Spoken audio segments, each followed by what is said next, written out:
I'm sorry about that. My battery keeps dying. However,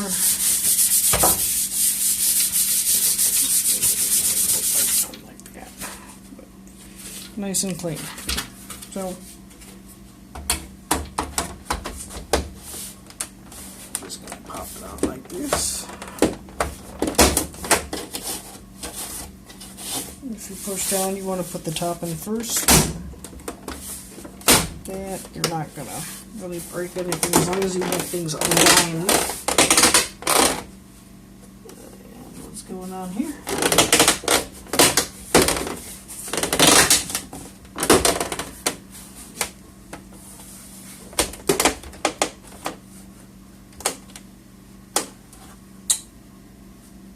Okay, well, basically I'm just going to continue to snap that in there, tighten these two screws, and you're done.